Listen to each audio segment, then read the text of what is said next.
Actually, it's even worse than that. When you put in bad stuff, the stuff ferments, okay, and starts to brew and get putrid. Like when you eat meat, it putrefies.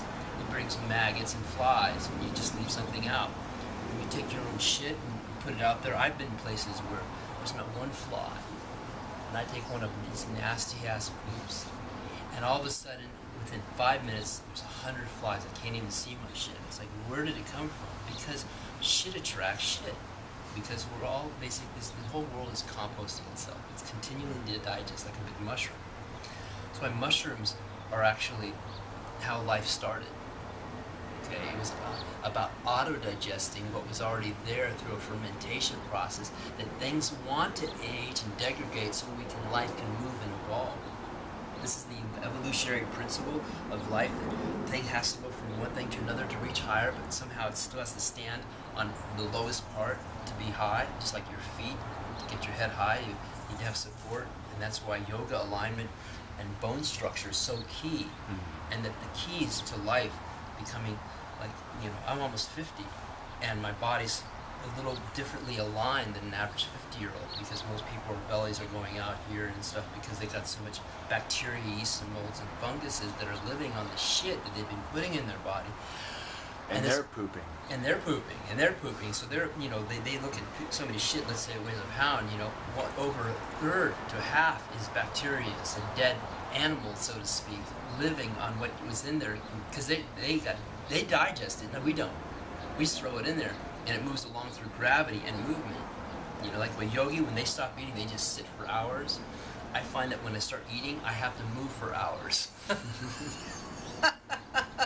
I gotta move my stuff along, otherwise I ferment, and I sleep more, meaning I die more.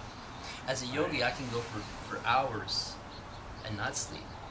And if I do sleep, it's just like a cat nap, meaning if I'm really in my pure body and eating pure foods or just living on air, I don't want to sleep.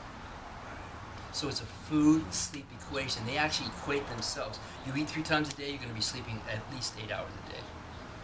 When I'm in my prime, 1 meal a day or nothing at all, I don't want to sleep much at all because my spine wants to actually go up in the morning. Like sometimes I'll be up at 2 and 3 in the morning or 4.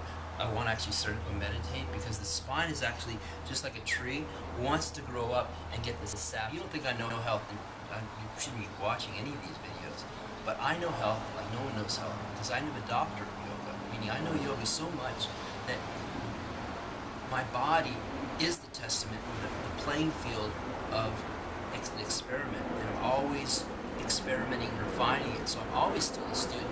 I'm always still checking out ways that I'll know more from other people and seeing other people, how they operate. And that's the refinement or tuning of a car. It's never quite done, the race car. You're always tuning it, but it's still a fast motherfucker around the track.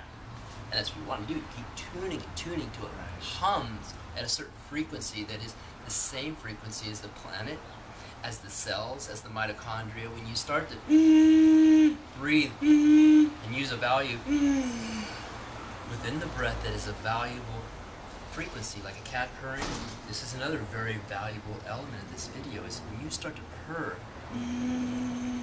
with your inhalation and your exhalation, your expansion and contraction principles, you'll start to resonate, if you try to resonate with the other sounds of the universe. And now I'll tell you, living in the caves, because you know I live in the caves, if you live in the caves, you find the frequency, a certain pitch, and you hit that pitch, then you connect to everything.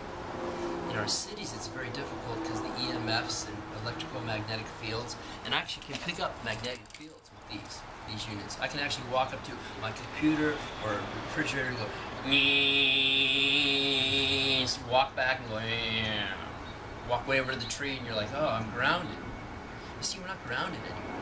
We actually have distorted our lives to where we actually reinforce disease by the chemical elements and distortions of the magnetic fields within our environment, to where if you have a sickness or disease, it's because you don't not responding to the true nature of ourselves and getting out of that element of chemical dependency, which is, I mean, even being dependent on a nice soft bed is a dependency on a lifestyle that's actually causing us to sleep more, eat more, watch more television because we're more lazy, we need more energy, we need more caffeine, and we actually feel bad about ourselves and guilty.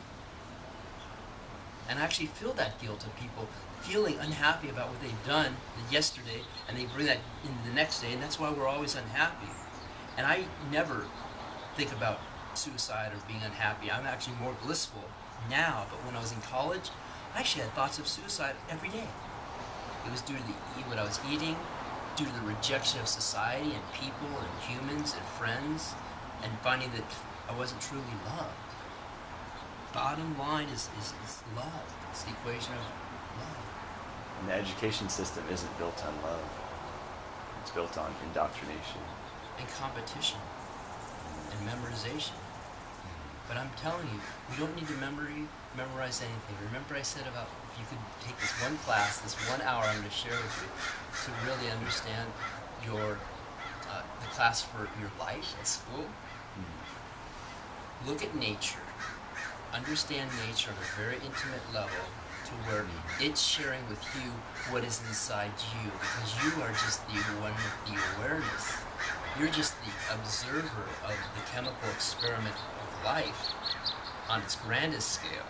And if you were to sit back and watch the river roll, or watch the clouds roll, or roll a joint and actually take a smoke and relax people, and know that herb and cannabis actually is the healing planet of the planet. Until we really educate ourselves on the deepest level about cannabis, and that it can heal most anything, because most everything is stress related, that's out of balance in the body. And we're trying to get back into balance through a yogic alignment, and I'll tell you, cannabis helps me align to a greater depth of the spirit of the breath, which should be whole, which should be whole and filled with the great spirit of spirit connection, body connection, mind connection. And I'll tell you, when I smoke cannabis, I'm way more focused.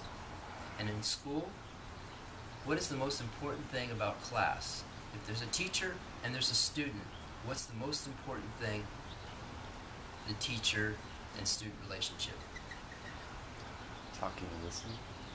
Well, if I'm sitting here going like this and you're talking to me, which I did in high school,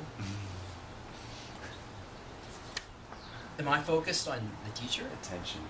I'm not focused on the teacher, because the teacher had nothing to say that I'm really going to use at the end of the day. But if my teacher had something to say at the end of the day that it was valuable, then I would listen to that at 8 in the morning and be using it at 8 o'clock at night, right? Okay, so if I'm realizing, and I'll tell you, by 8 o'clock at night, most of my teachers were out there imbibing alcohol and probably doing more drugs than I was, okay? Because, a lot of teachers go under stress and they need to unwind. And what's a great way to unwind is smoke a joint or have a drink or eat a big meal, sit in front of the TV and go to sleep, which is what they're doing. Why do I know they're doing that? Because their bellies are bigger than mine, and most of them can't even see their own genitals. And they're wearing so many clothes to hide and contaminate their body because they're not getting enough sun because they have to go to work. You see, you can't be a healthy society if you're missing on certain elements of nature that cause health. So if I had to go to work every day and I miss my noonday sun, then that means Yogi's killing himself. And I don't want to kill myself. I mean, why would I want to kill myself other than not to have any schedule? So I don't ever make one schedule anything all day. And if I do, I'm there. At 12 o'clock, I make my appointment, I'm done. The rest of the day, I'm free. So what I try to do is not make any schedule, and I do things by the clockwork of the sun and the mood of the energy of the day, to where that's my work. The irony is processed foods are usually dirtier than raw foods. Or they are always. Well, yeah, I mean, as soon as you break something down and take it from the field, it starts to break down. And remember the flies I told you to come to my shit? They're not flies, they're bacteria. Things you can't even see go on those foods. They take nuts and seeds and look at them, and they're covered with yeast, molds, and funguses, just ready to, waiting for a nice warm environment like our belly to digest them so that they can enjoy the host. You see, we've all become hosts. We've all become parasitized in one way, shape, or form.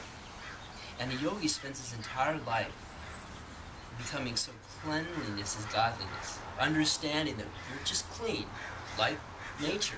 You ever go out in nature and see how everything's so clean? Because there's a cleanup crew, guys. You got the ants that are cleaning things up. You got the birds eating that. You know, everything's got a job. The thing is, we've killed so many of the people that used to work on this planet, the animals that had jobs. We've eliminated them through toxic environment, polluting the air, waters, and streams, and bees. Everything's fucked up to where this planet is fucked up. I mean, your planet is going to die, but it's going to shift in a way that it's going to be a new renaissance. But how does that renaissance equate to you thriving, living, and being vibrant?